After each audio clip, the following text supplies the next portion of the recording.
let's do some business is brought to us by EcoBank. Now, the Ministry of Trade says the $25 million stimulus package set aside for 80 companies this year will have Volta textile company as the first beneficiary. The distressed company faces an imminent shutdown if government does not inject some capital into its operations. The company owes a 4 million cedis in electricity bill, owes workers' salary arrears, and uses obsolete equipment dating as far back as 1955. Here's a story told before, we're retelling.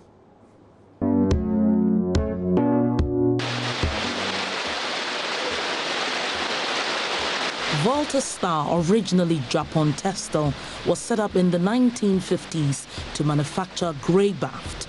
Over 60 years after its first production, the company still uses equipment that are over 70 years old. Based on this, there are constant shutdowns to either repair equipment or totally abandon. A visit to the company leaves much to be desired. A warehouse which houses cotton used for manufacturing was almost empty. The cotton here is not for Volta Star. An arrangement with GTP is the only reason why Volta Star is still running. An off-taker agreement affords Volta Star some cotton bought and delivered by GTP before the company can work. In no time, GTP trucks begin to fill the warehouse with imported cotton from Burkina Faso. What we have done as a company is to help pre-finance Volta Star to be able to buy the cotton from the cotton producers in the north using some arrangement we have with them. So they get the cotton from the farmers in the north. They transform these cottons into grey baft, which they supply us. We are the sole buyers from Volta Star. Last year, 2-3 years ago, Volta Star had challenges of even paying their staff, paying electricity bill. But thankfully, the past government managed to get some funding to help Volta Star to be able to pay off or to pay their workers the outstanding bonuses. So they are working now. Now, if this incoming government can still help Volta Star, because Volta Star is 100% owned by the state. It's owned by the Ministry of Trade and Industry. And that is why we are appealing to them. If they can get Volta Star running more efficiently, I'm telling you, we are prepared to buy everything that they make. The Ministry of Trade has promised a stimulus package for Volta Star in the next 3 months, and one of the key areas in the package will be the tackling of its raw materials. Company, yes, did enjoy a facility from the previous government. Regrettably, due to the unfortunate circumstances of the company, they've not been able to pay up the facility that was granted to them. But be that as it may, since this is a strategic national asset, and since it is located in a rural community, and we believe as a government that is absolutely critical to preserve the workforce in that particular community, government has already taken a strategic decision that we would avail the company of the opportunity of benefiting from the stimulus package that is being offered by government.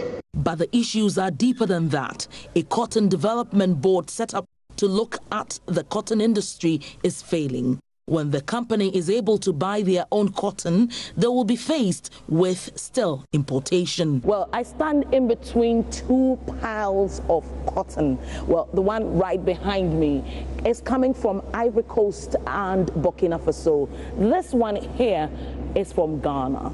96% of the cotton that is used in this company is coming from these two neighboring countries. Only 4% is produced here. It means that the problems that Volta Star has does not just end at electricity and payment of workers, but if 96% of the raw materials they use are coming from neighboring countries, it means they do not have control, and anything could actually make this company continue to sink. And so the cotton sector will have to be looked at seriously if we're a serious country.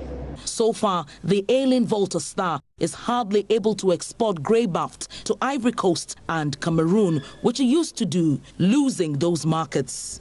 Volta Star is hardly able to meet even the local demand from GTP. They currently do less than 1/4 of the demand. The capital injection will be key at the equipment section. At the blow room, for example, where the cotton is fluffed and separated from all impurities, only one line out of the 3 works, thus less than 40% of the company's capacity. The equipment here cannot be fixed because there are no spare parts available.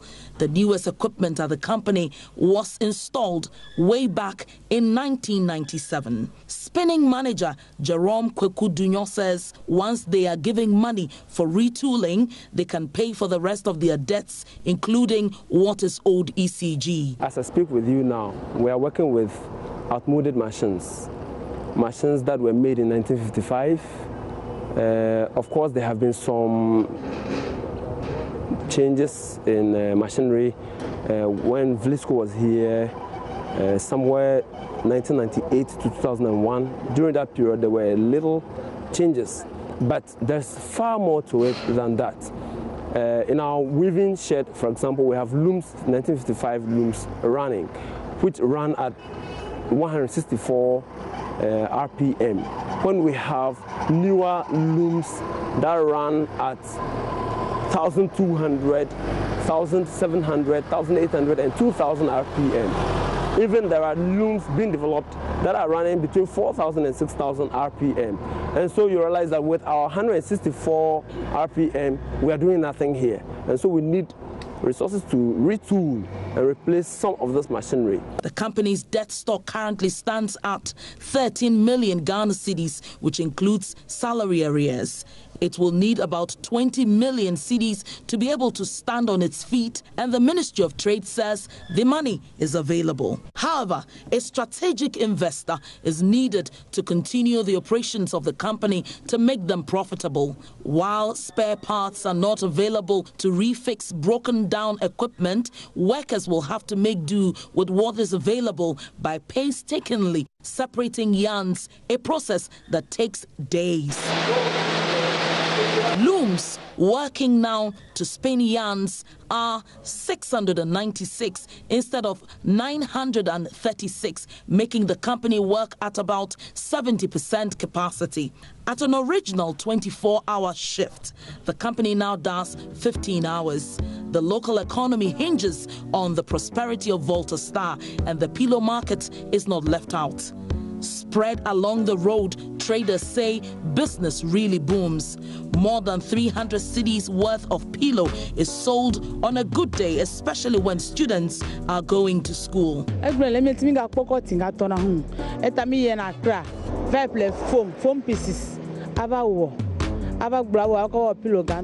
When Volta Star shut down, we had to go to Accra to buy foam.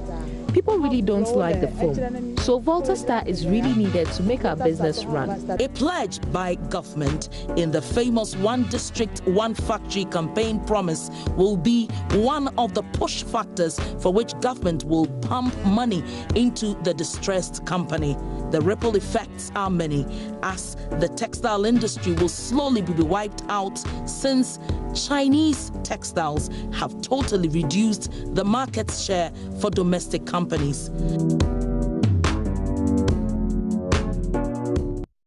And that's AM Business for this week is brought to us by EcoBank.